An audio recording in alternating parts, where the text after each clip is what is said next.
EBMT brings together clinicians, nurses, scientists, and transplantation professionals from all over the world, focused on innovation, research, and the advancement of HSCT and cellular therapy. Now, as the 48th annual meeting and the third virtual edition gets started, we're here to bring you the highlights on EBMT TV. Welcome back to EBMT TV for our last show this year.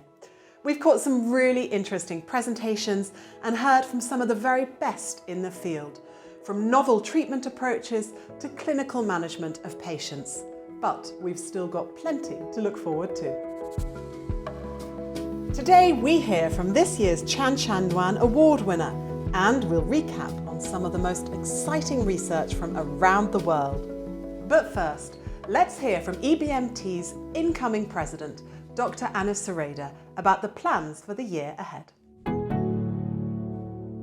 Hi everybody, my name is Sureda, and in the next few hours I will become the new EBMT president. I want to thank all of you for your support during the last campaign, and I really hope that you have enjoyed this new edition of the annual meeting that unfortunately has had to go on virtual for the third time.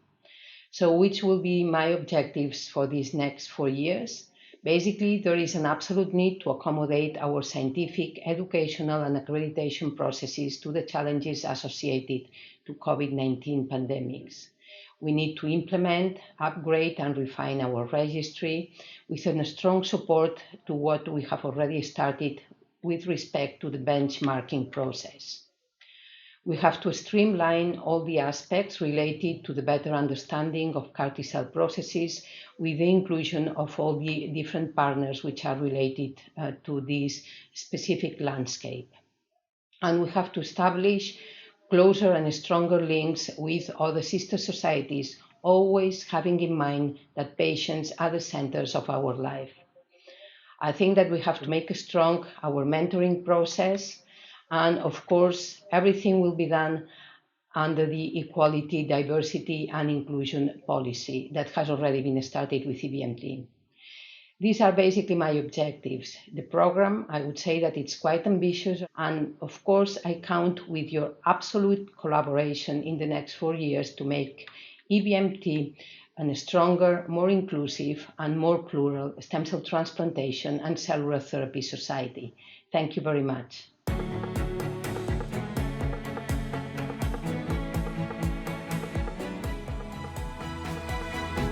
Now for an interview with this year's Jian Luan Award winner, led by Bertram Glass, Chair of EBMT Lymphoma Working Party. Over to you, Professor Glass. We have selected your abstract, Ron. What is for yourself the most important conclusion that you can draw from? I think the most important conclusion was that in patients that are at a persistent or progressive disease of diffuse large B-cell lymphoma at lymphodepletion, the CAR-T expansion level, the in vivo CAR-T expansion level on day +7 predict both the remission state after CAR-T cell therapy and also the durability of response. At the moment, in at both levels of applications, about 2/3 of the patients will fail. Have you any estimation what is the positive predictive value for failure?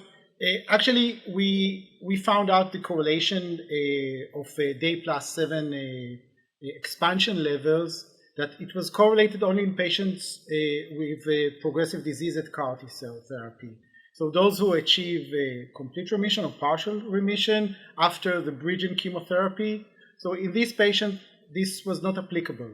However, in patients with progressive disease, this was very applicable, and actually the predictive value, both the specificity and the sensitivity of the assay, was very high. So patients with more than 100 cells per microliter had a very high chance for both complete remission and durability of response. Yes, thank you very much. Something to add from your side to our talk, what you would like to bring to the audience? First of all, thank you for having me. And I think that this area has so much novel issues and novel domains to investigate. I think that these ideas contribute to the patient's prognosis, and we have just to complete looking for added values for the CAR T-cell therapy.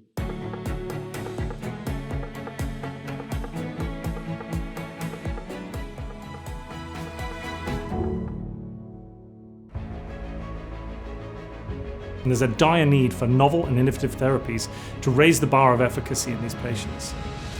We are first phase 1 trial of CRISPR-Cas9 for beta thalassemia in China. We are dedicated to finally improve the prognosis of patients with hematological diseases.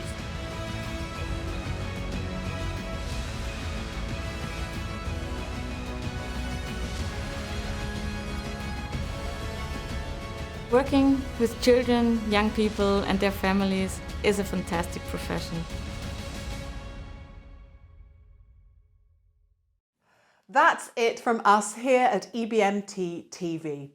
It's been another fantastic annual meeting, and do remember to check out the on-demand section to catch up on anything that you might have missed. And of course, all the EBMT TV content will be available on our playlist for months to come, including extended versions of all the interviews and features. We'll see you, hopefully in person, next year in Paris. Goodbye for now.